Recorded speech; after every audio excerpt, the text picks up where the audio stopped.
So, are there questions or thoughts to express following what we talked about before we took this break? Yes. As I'm observing the breath, sometimes it seems to be so faint that it provides a lot of vacancy for me to have thought wandering.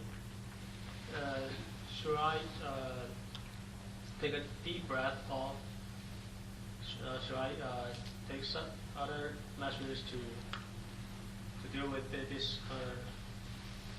vacancy? So you're saying that the breath becomes very faint, and as it becomes faint, and there's gaps in your awareness, it's easier for the mind to wander during those blank spaces. Yeah. As much as possible, just try to fill those gaps with seeking to discern whatever subtle sensations might be there. On the one hand, so that's basically has the same effect as trying to notice the beginning and the middle and the end of the in and out breath. It engages your attention more fully, and so that should help to keep wandering from happening. You know, when in the faint breath, you have to make a greater effort to continue to be aware of the sensations, or pick up the sensations after they become too faint to detect. That should help. Have you tried that? You have tried that? Yeah. And did you find that it was helpful? Yeah. As I try to get more focus on the faintness, it seems that something more is happening. That's coming to my observation. It seems that the clarity is developed. The clarity is, you're losing clarity? No, the clarity is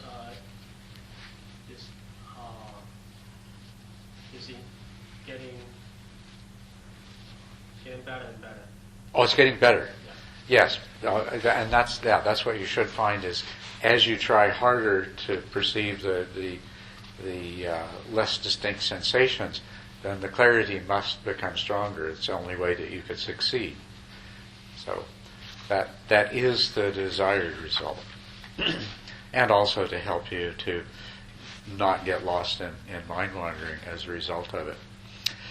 But something else that you can do when the sensations of the breath become less distinct is to try to be aware of them in a less focused way, so that you can be aware not just of the sensations at your nose, but also the rise and fall of your abdomen or the movement of your chest as well.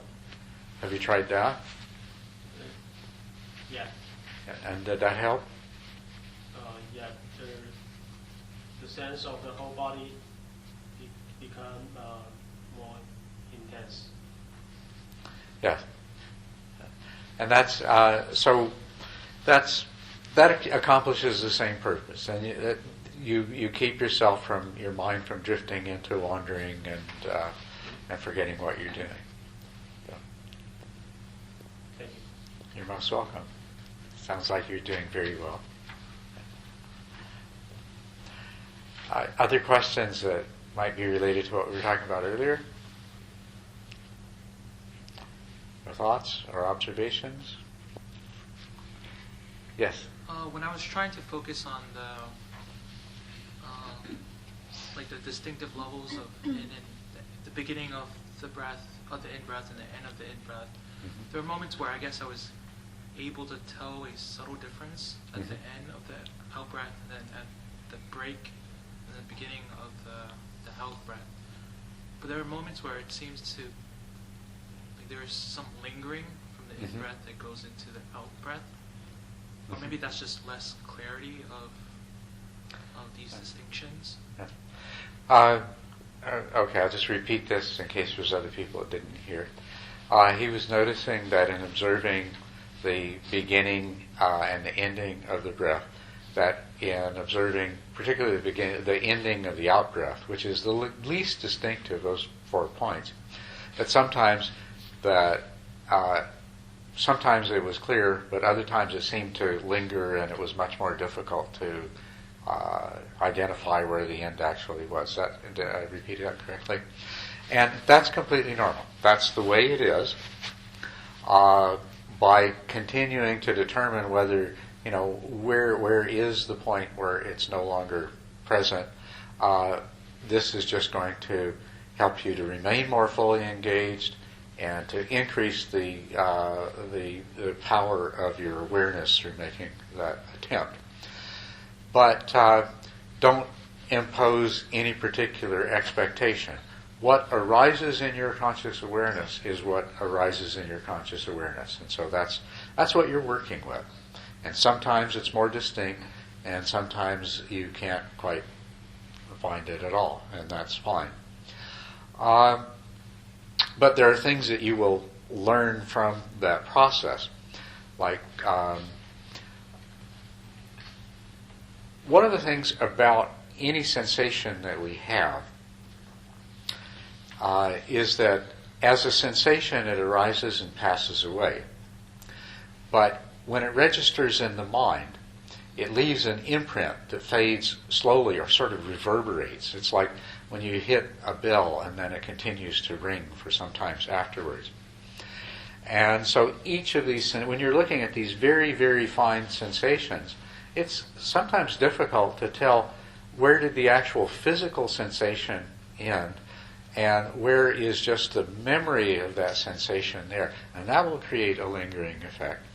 But that's a wonderful discovery, because what you're doing is you're actually having a direct look at the way your mind creates experience out of sensation.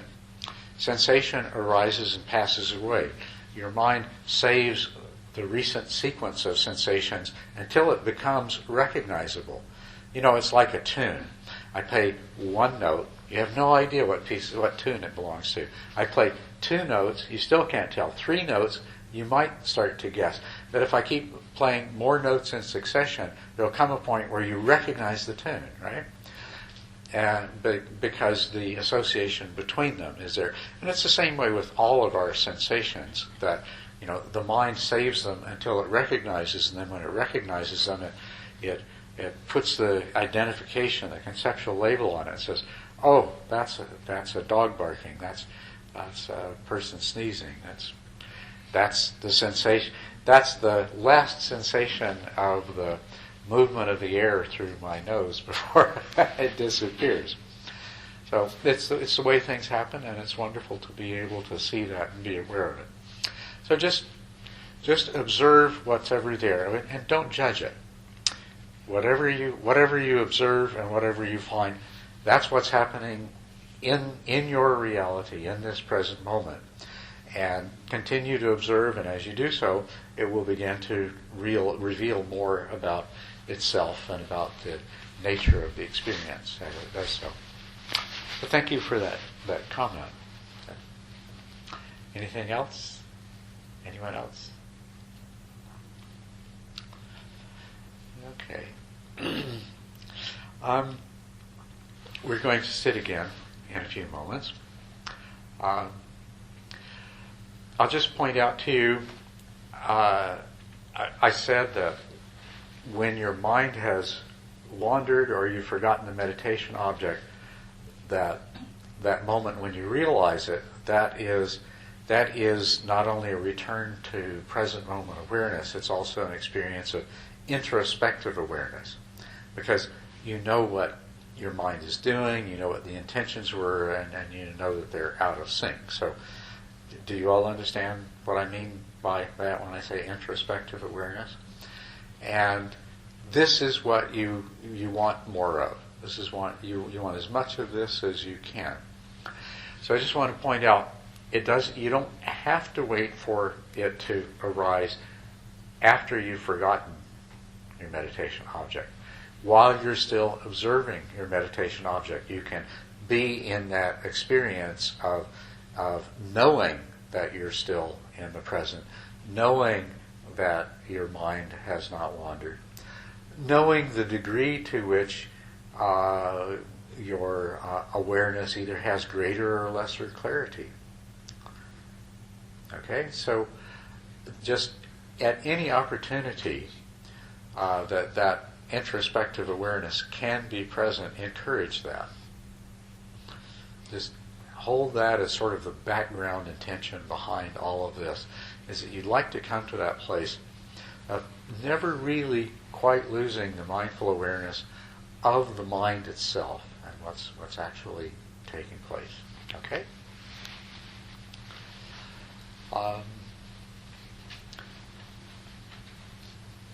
So we're going to sit. One other little thing that I'd like you to notice is what are the different types or categories of things that you can be aware of. Does anybody offhand have a sense? Can we take all of the possible things that might be objects of conscious awareness and put them in 2 or 3 slots easily? Yes? Like internal movements of the mind and then things external? Yeah, what's internal and what's external? Yes. I mean, that's it. Internal and external is a really obvious, and the physical senses are what tells us about what's external to the mind and the body, right? Sense of hearing, sense of touch, smell, taste. Got your eyes closed, but if they were open, it'd be vision. Whereas the 6th sense is the mind sense, which is the sense by which you're aware of thoughts and memories and emotions, feelings, things like that, right? So yes, you can divide, you can take all possible content of conscious awareness and divide it into sensations known by means of the 5 physical senses and mental objects that are known to the mind sense. And so just add that little bit of knowledge to your experience of the different things that are taking place in your mind as you meditate. Okay? Let's kind of let that fact, that reality, that awareness soak in. So I would like for us to sit together. I know you've eaten recently, so this will be an experience of meditating at one of the more difficult occasions, when you have a full stomach and in the sometime in the period afternoon. And what you might discover is the experience of dullness, of rapidly losing the clarity of your perception, of it being very easy for other thoughts and maybe dreamlike images to enter in, and you might even find yourself becoming drowsy. But that's just part of the experience, and if that happens, we're going to talk to you about it afterwards and how to deal with it. Maybe it won't. We're sitting soon enough after you've eaten that you might not be at your most drowsy and dull state yet. So just try to apply as much as you have been able to absorb of what we've talked about. Make yourself comfortable, sitting wherever you choose, on the chair or on cushions.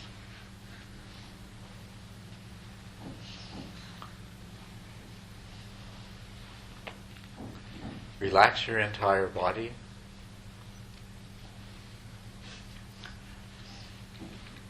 Close your eyes.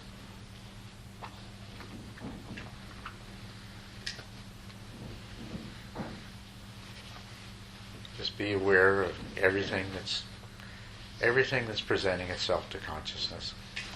Somebody hammering on something, people moving around and getting adjusted. The feelings in your body. Coolness, warmth, clothing, pressure on your seat. Scan your body for tension.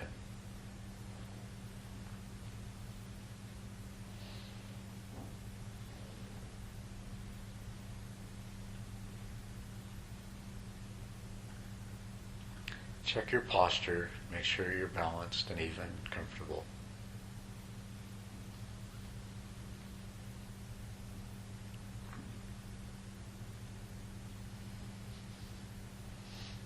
Just enjoy being here, being alive, being a conscious person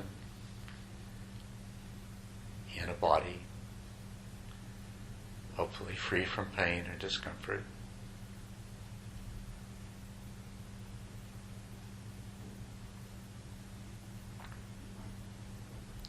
And this next little while, when we meditate, this is time that belongs to you alone. Doesn't belong to anything else in the world or anyone else. This is your time.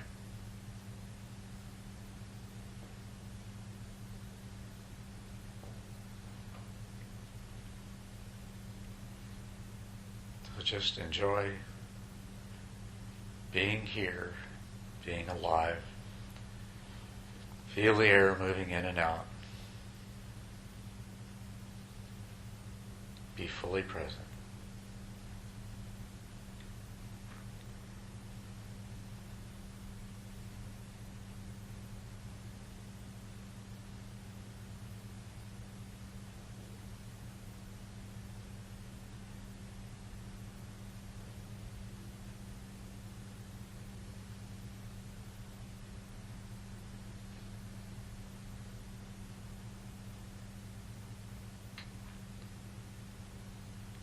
Now go ahead and allow yourself to become more fully aware of the breathing,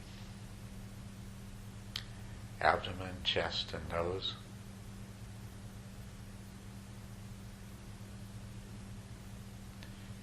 And just gradually make the sensations of the breath at the nose become the true center of your awareness while you're allowing everything else to be there as well.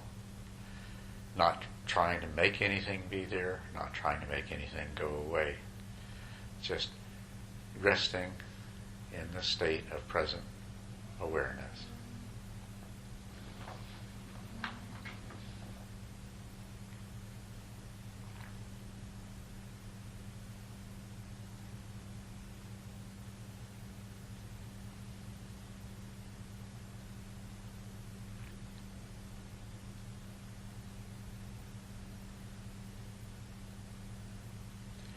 What I'd like you to do is to just go ahead and at the end of each breath count, say 1 and then 2 and so forth, and see if you can stay with 10 breaths in a row where you're really satisfied that you didn't really lose awareness of a significant part of any in-breath or any out-breath.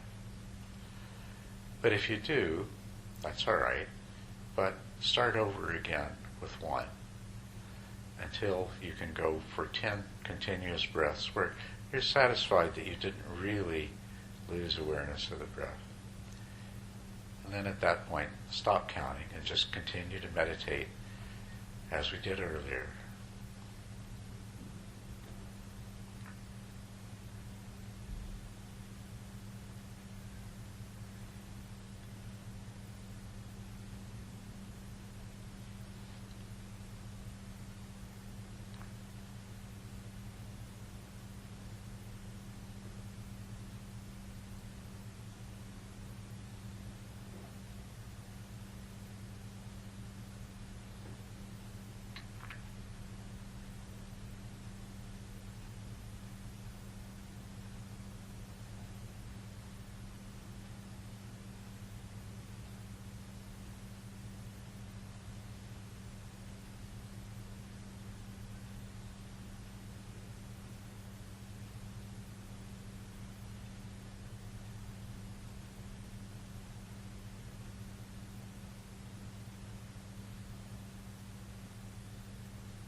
So, a show of hands, how many of you enjoyed that?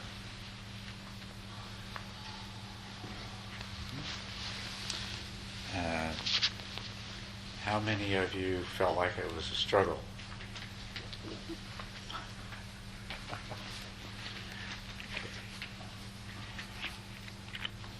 For those of you that felt like it was a struggle, did you find that there were parts of it that you enjoyed?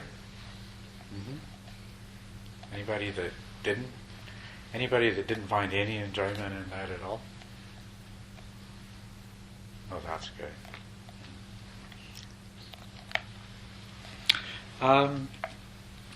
Would anybody care to talk about why they felt it was a struggle?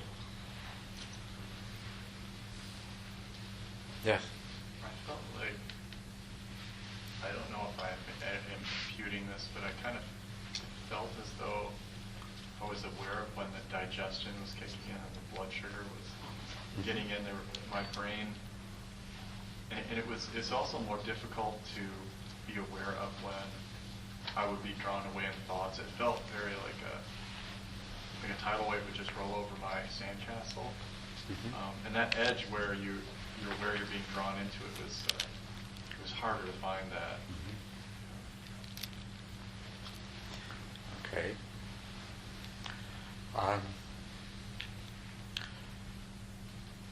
Can you look at that and define what it was about that experience that caused you to identify it in a more negative way?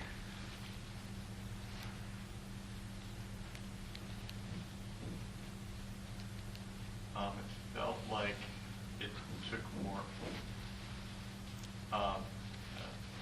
Everything felt like it was a bit more packed in cotton balls, and it was harder to get responses from the elements of my experience. They seemed more resistant to. Okay, so would it be accurate to say that there were certain expectations that were disappointed? Yeah. Okay, yes, right. So, so you can see to the degree that you allow yourself to want it to be in a particular way. If you want it to be the way your last meditation was, or the way that you imagine that it could be or should be, and it's not that way, then the inevitable result is a feeling of dissatisfaction, disappointment. Yeah.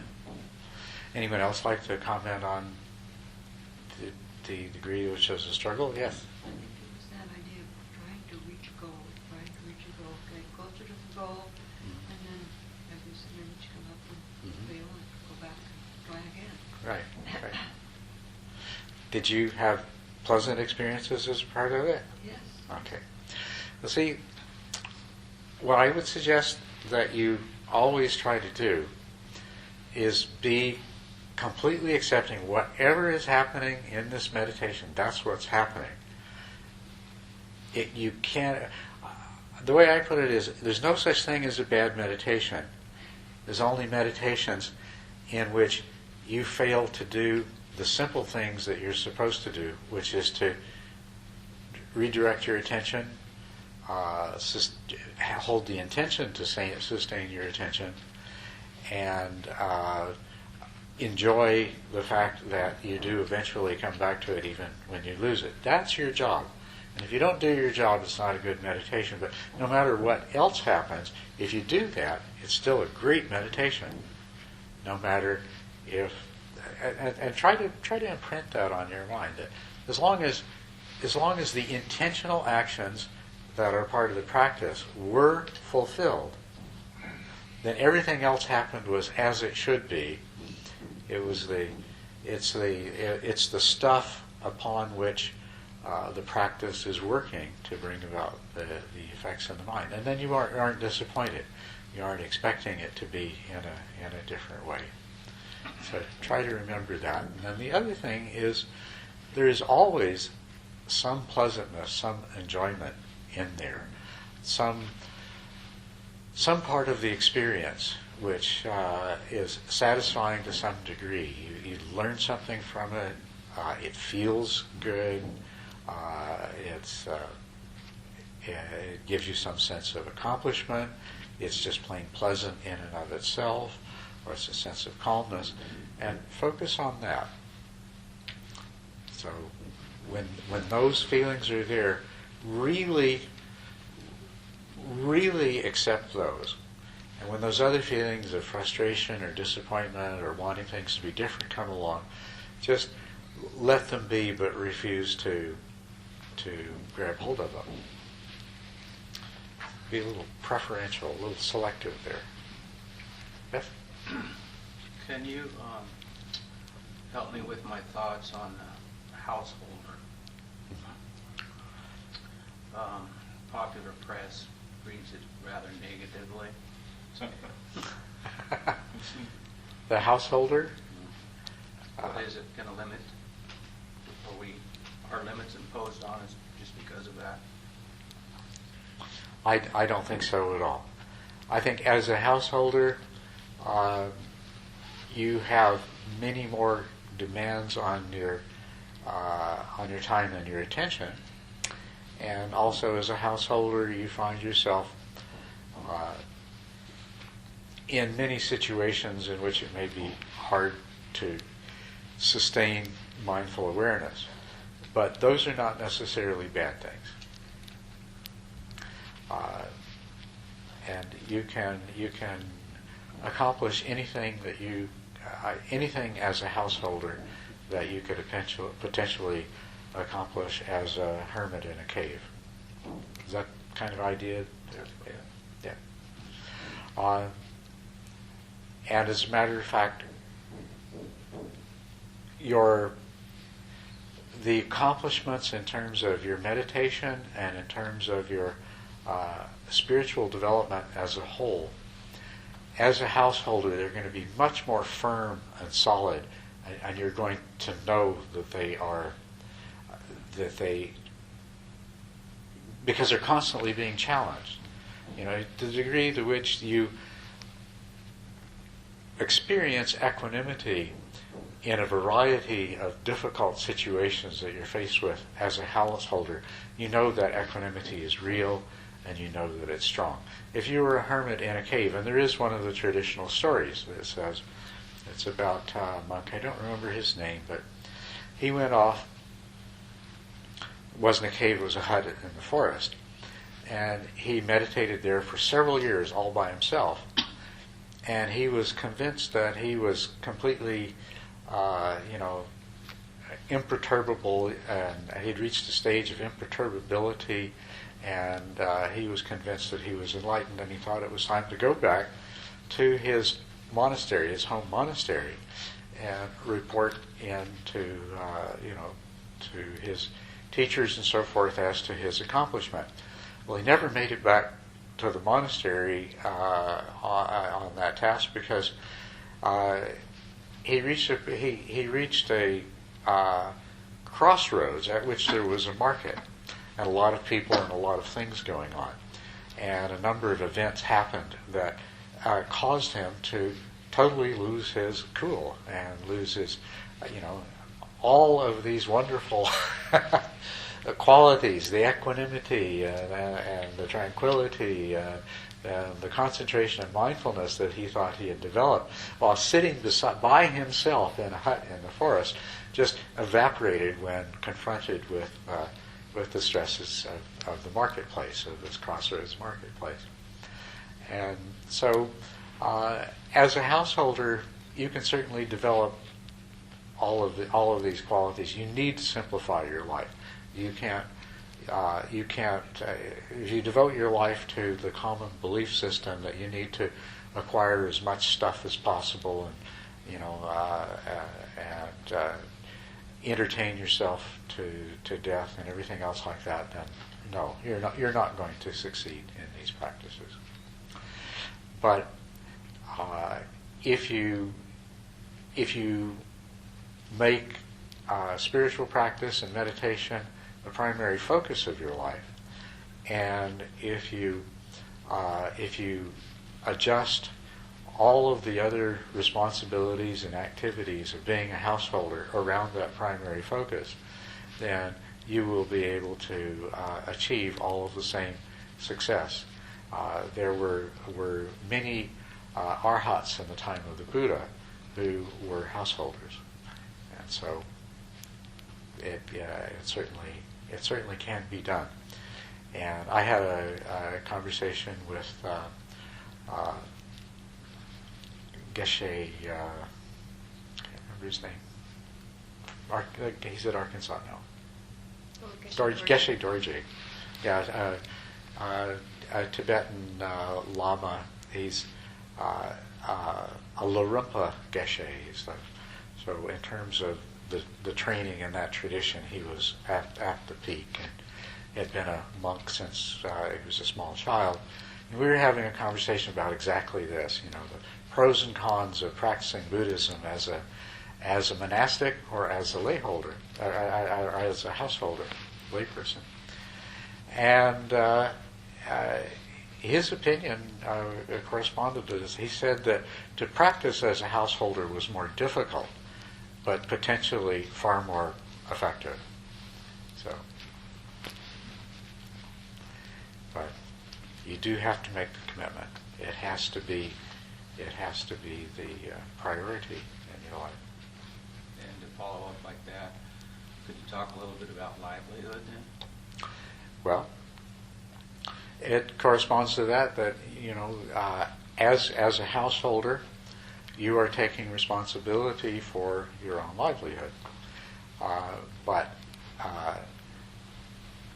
this comes back to one of the first things I mentioned: is what is it that you think you need? What do you believe that you really need? And how much of your time and energy are you willing to sacrifice? You have no idea how many years, how many moments, how many breaths that you have left in this lifetime. And so you have to, as a householder, you need to evaluate the balance between your practice and the time and energy that you're giving up in order to make a living. But there's another part to this too, that as a householder, in terms of your livelihood, the assumption here is that you're not going to do anything that is unwholesome and wrong livelihood. But beyond that, can you make your living in a kind of activity that itself is a part of your practice, as a part of your sadhana? Can you make your living in a way that allows you to practice mindfulness, to practice loving kindness and compassion, that contributes in a positive and wholesome way to being able to do your more intensive practices like sitting meditation and perhaps the retreats without arriving on the cushion with a mind filled with stresses and conflicts and things like that. So as a committed householder, you evaluate your livelihood entirely in terms of its impact on your primary goal, your primary objective, which is your spiritual practice and your attainments. And so you choose that which meets your needs at the least cost to your Dharma practice. And even better than that, if possible, that which meets your needs while itself becoming as much as possible a part of your Dharma practice. And to make that kind of commitment actually leads to a simpler life. Decisions become much simpler. You have a really clear-cut criteria, highly testable in daily experience, whether you're going in the right direction or not. And life becomes easier. Choices become easier. Okay, let's go back to meditation. I appreciated that question. That's good. Well, that's all right. Every now and then it's good to take a break. Let's go back to meditation and this meditation experience while we were sitting. Anyone else have anything that they would like to say about it? Yes? So, two things that made it a struggle for me is, the drowsiness that, That did come. kind of expected, but I was surprised at the speed of it. Yeah. Because it happened several times, like, I do that, like you're falling thing. Mm-hmm. I would be embarrassed to roll out onto the floor. So, but one time, I know I was on my breathing, and like 1 second later, I was startling like that. Yeah. I was just very surprised at the speed that it can enter in. Yes, that's right. It can.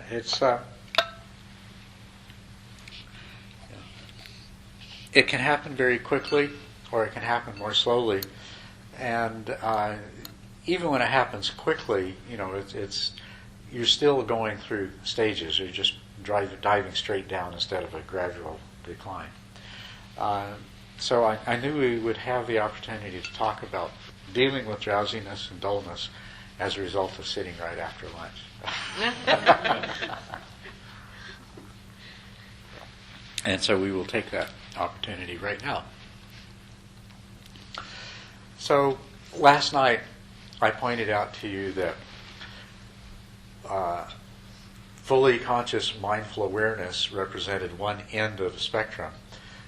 The other end is to be asleep, right? And so from wherever you are, if you start moving in that direction, you're moving in the direction of increasing dullness.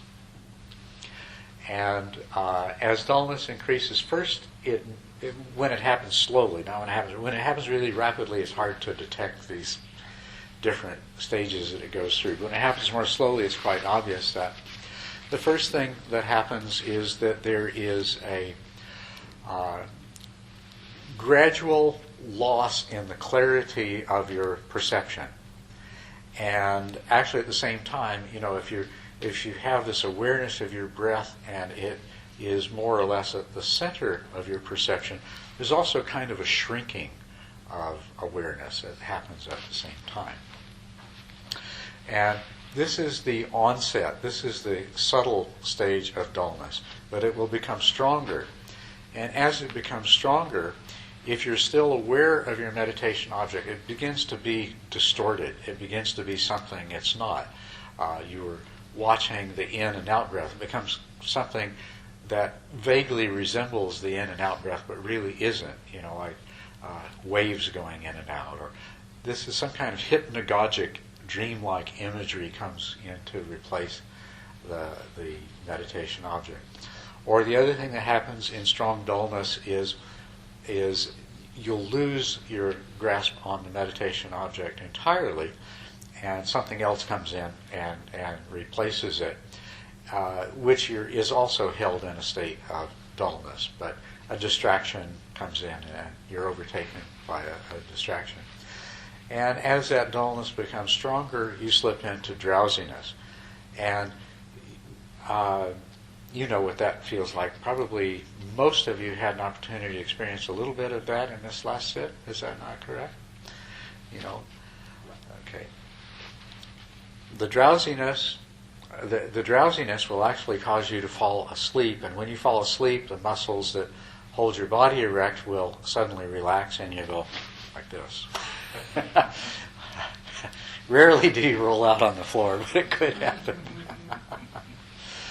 Okay, so dealing with this dullness and drowsiness, first of all, like everything else, it's a completely natural response of your mind.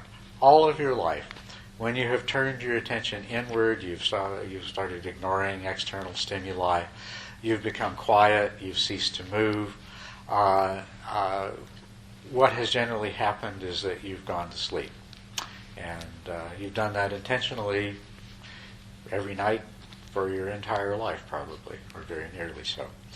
So you're creating a set of conditions that very much resemble what you do when you intentionally go to sleep at night. So it's to be expected that the mind is probably going to tend to react in somewhat the same way. So it is a natural thing. If your stomach is full, then a lot of your blood flow goes to your intestines. And at the same time, some of the hormones that are released by the wall of the stomach and the walls of the intestines are chemically similar to neurotransmitters in the brain that are associated with sleep and relaxation. And they're carried by the blood to the brain and have that same effect. So that's why we all tend to feel a little dull and sluggish after we eat. And of course, we have a daily cycle of our energy level, our mental and physical energy level goes up and down. And for most people, it starts at afternoon, it begins descending towards a low point. And it reaches a very low point sometime in the middle of the afternoon and then starts to go up. So when you put all of these things together, it's no wonder that you're experiencing some drowsiness at this time of day. You're digesting a meal. It's a low time in the daily cycle of your body energy. You're turning your attention inward. You're basically not responding to external stimulation anymore, and your mind's a little bit predisposed to going to sleep anyway when that happens. So it is completely normal. It's no fault. No fault of the meditation, no fault of you. When it happens other times during the day and when you haven't eaten a meal, then two of those factors may not be present, but the third one is. You're still replicating the conditions that strongly resemble what happens when you deliberately go to sleep. So, what we need to do is to train the mind that when we're meditating, it's not exactly the same. So we can train the mind that when we're meditating, the mind doesn't respond in the same way. And so that's what we'll do. So look forward to it every time you experience dullness and drowsiness. It's an opportunity to train the mind, and after doing a certain amount of this, you will reach a point where you almost never experience dullness and drowsiness. So that's what you can look forward to. This is one of the more difficult parts of the training for the simple reason that dullness is pleasant and seductive, and drawing yourself out of it is almost painful. So in most of the rest of the practice, the only thing that makes it difficult is that we have expectations that we apply, and then we turn it into a struggle and a situation of success or failure.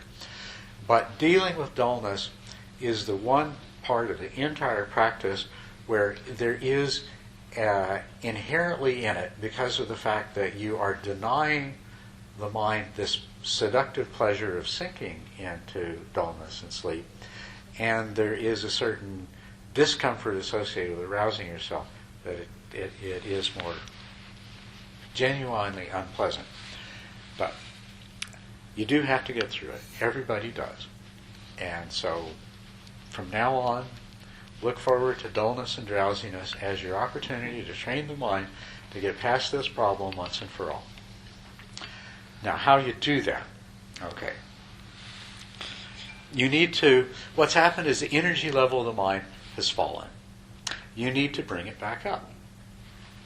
And so you need to apply some sort of antidote to the drowsiness that is appropriate in intensity to rouse you back up, at least for a little while. The factors that cause the dullness in the first place are still present. So it's not the case that you rouse yourself once and necessarily that's it. You stay alert after that.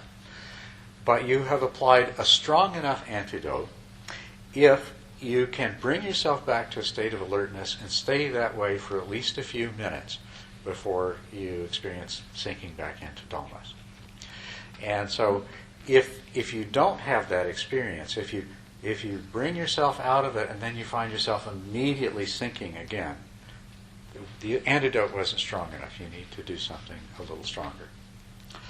So it's a question of recognizing the dullness when it's there, and then applying an antidote that is sufficiently intense to raise the energy level of the mind up again. Now,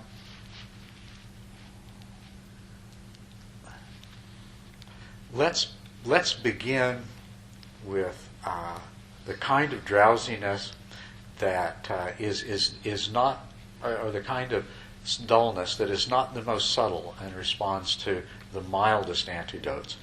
Let's look to begin with at dullness, at strong dullness that is moving towards drowsiness, and that you'll need to use a fairly strong antidote for. Because this is, in the beginning, this is when you're going to become aware of the dullness, is when it's already quite strong. As time goes by, as you have a little more experience with dullness, you'll start to detect it at its more subtler stages.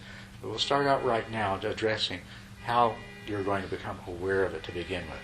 You're going to become aware of it when you've already lost clarity in your perception, where there's already perhaps some strong tendency to lose the meditation object or to have some hypnagogic imagery arise, and where you may already feel your body starting to slump down.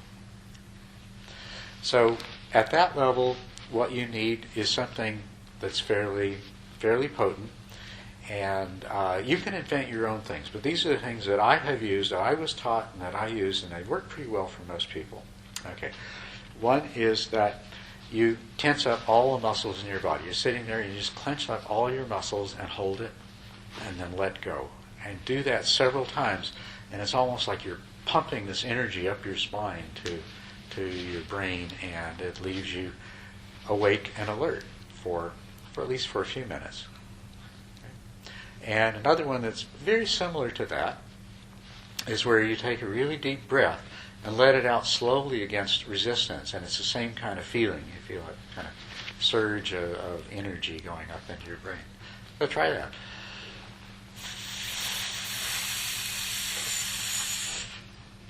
And you'd have to do that very quietly if you're sitting in a room with other people. But do you get, if you try that, do you have that feeling? That will wake you up a little bit. So you were like blowing it out there? I was making it deliberately audible so that I was pushing it out against pursed lips. Okay, so exhaling against some resistance. I was making it audible just so that you'd know what I was doing. So resistance is different than just slowly? Yes. You're inflating your lungs and... So it produces a lot of stimulation in the body. And then once you've done that, you make sure your body, you bring yourself to a fully erect position. You're now nice and alert. You just be aware of your body, and then come back to having the breath at the center of your awareness, and enjoy that alert, wakeful state and practice until it comes back. And so if that gives you a few minutes, 2, 3, 5 minutes of alert wakefulness, then that's appropriate. That's good. Is there a general length of time your body's done with digestion and you don't have to worry about? I mean, it wouldn't take the whole afternoon. No, it usually takes about 2 hours. And actually, if you're a person that needs to meditate later in the day, you might adjust the period of time when you eat to take the best advantage. What happens with most of us is we eat sometimes between 12 and 1 o'clock. That effect lasts for about 2 hours. And then our basal metabolic rate hits its low point of the afternoon between 2 and 4. So the way we usually lead our lives is we experience a couple of hours of postprandial after eating dullness. And that passes away just in time for our diurnal cycle to give us some more dullness to last another hour or two. So, but about 2 hours is typically about how long it takes for the stomach to empty, food to move past the first part of the small intestine where those hormones are being released, and it's not such a problem. Okay, so this is an example of recognizing the presence of dullness. In this case, it's already fairly strong. Applying an antidote, and if it's strong enough, you've energized the mind enough to have a few minutes of practice. And the whole point is you want to energize the mind back to sort of the base level of alertness. And dullness may come again, but at least you're coming from your base level. You're not still in a state of partial dullness. You want to get all the way back up. Okay? And the idea isn't that you do this once or twice and you're done with it. It will go away when it's ready to. You might do this a number of times. You might be meditating, you might deal with dullness for 20 minutes, and then all of a sudden you're wide awake, and you stay wide awake. And that's good. Over time, that's exactly how training away dullness is going to manifest, is that you find more and more often, more and more quickly, you've applied the antidote a number of times, and then, wow, you're right there, and that's it. For the rest of that sit, you're not going to have a problem. It just happens more easily. Okay. There's another part to this. It's, well, first of all, before I go on, the other part of it is recognizing dullness as early as possible, because you're going to be most effective if you recognize it as soon as possible. I'm going to come back to that. First, I want to introduce you to the strongest antidotes of all, because sometimes doing what I just described isn't going to be enough. And you wake up, but you just immediately, you're sinking again. So when that's the case, stand up. Meditate standing up for a few minutes. And that will probably do it. Meditating standing up is a completely legitimate posture in which to meditate. But it is also the most uncomfortable of all postures to meditate in. Standing still. But if you stand upright and meditate, that should wake you up sufficiently that after a certain period you could sit down, and you may have to repeat it, or you may have to repeat one of the other milder antidotes to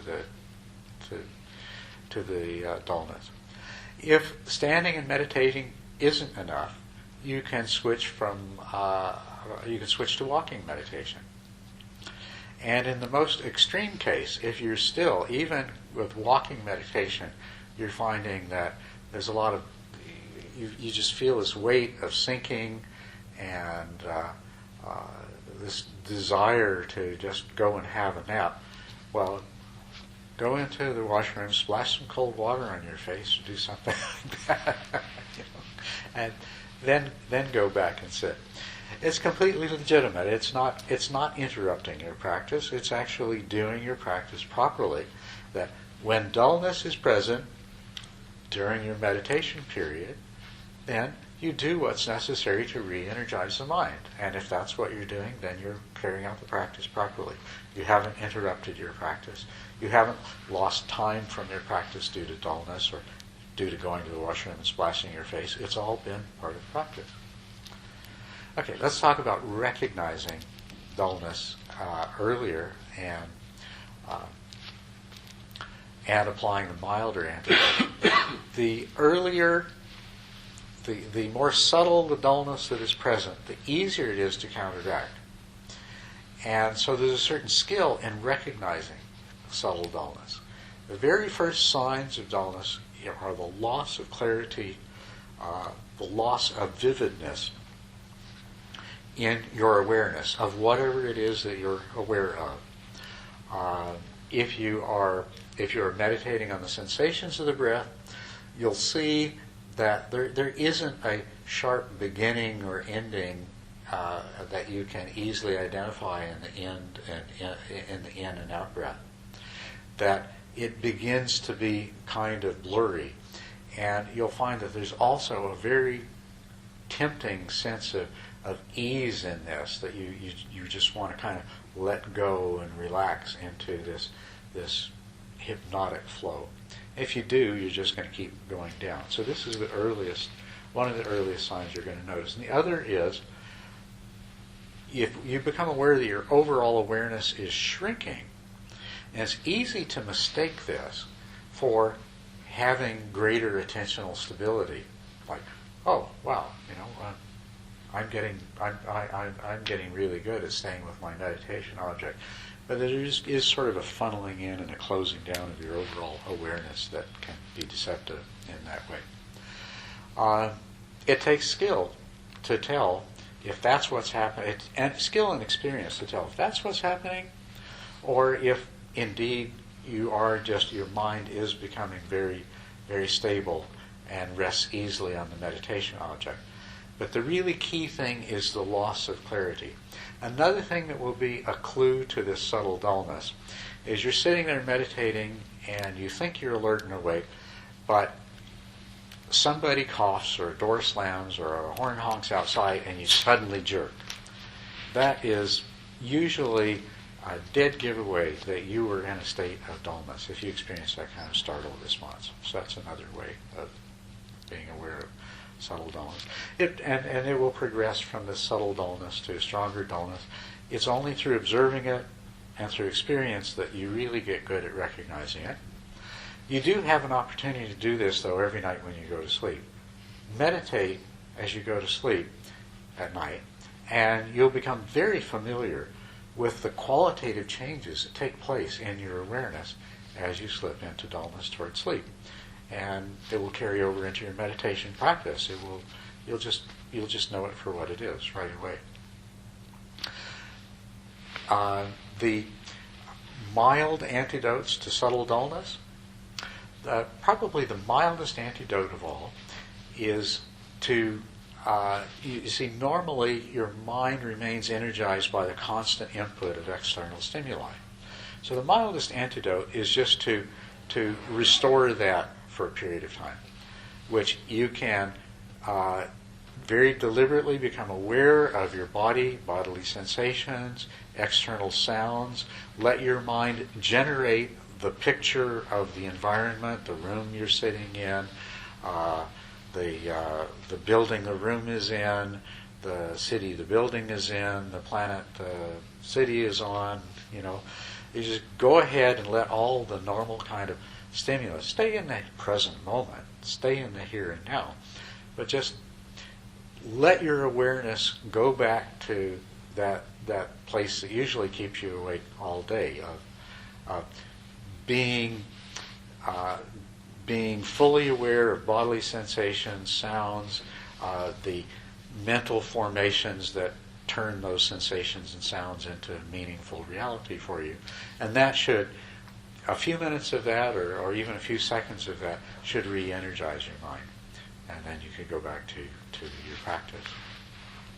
Another thing very closely related to it, very similar, is just simply opening your eyes. One of the strongest sources of stimulation to our brains is our visual sense, is our eyes. And so opening your eyes, you can open your eyes and look around the room, and that might wake you up. But you can. It's usually a good idea to continue meditating with your eyes open, and that will help to keep you from sinking into this subtle dullness.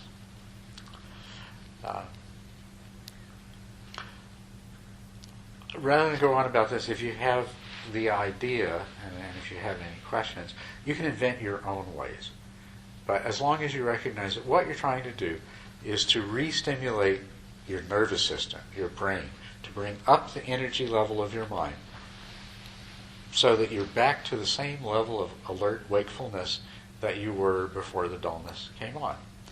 And the effect of doing this repeatedly is to train your mind to remain alert and awake rather than slipping into dullness. Any questions about it? Yes? It sounds very physical. It is very physical. Yeah. It is, because all of these things I described are providing sensory stimulus, which is activating neural circuits in your brain. Even when I said you straighten up your spine like this,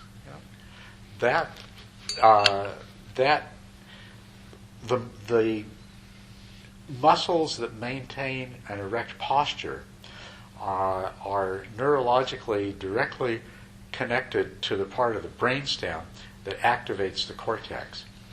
And so in every sense, even the most subtle of these things that I'm talking about doing is using your sensory nervous system stimulate your brain, bring you to a state of wakefulness.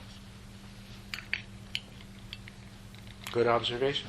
Well, I don't know, maybe it's age, but I'm starting to notice when I start to drop off, my lips come down, my mouth drops. Mm-hmm. Things like that are, they're helpful. They're helpful signs. They're part of the way of recognizing when dullness comes on. Now, I've mentioned it a few times, maybe didn't stress it enough, but when you're meditating, it's good every now and then to check into your body. Check into your body to see if tension is anywhere, and if it's there, to just let go of it and relax it. But the other thing is, when you check into your body in that way periodically, you might find that you're starting to go into a strong slumping posture, or that your jaw is starting to fall, or something like that. And those are cues that you can make use of. So do that checking in regularly.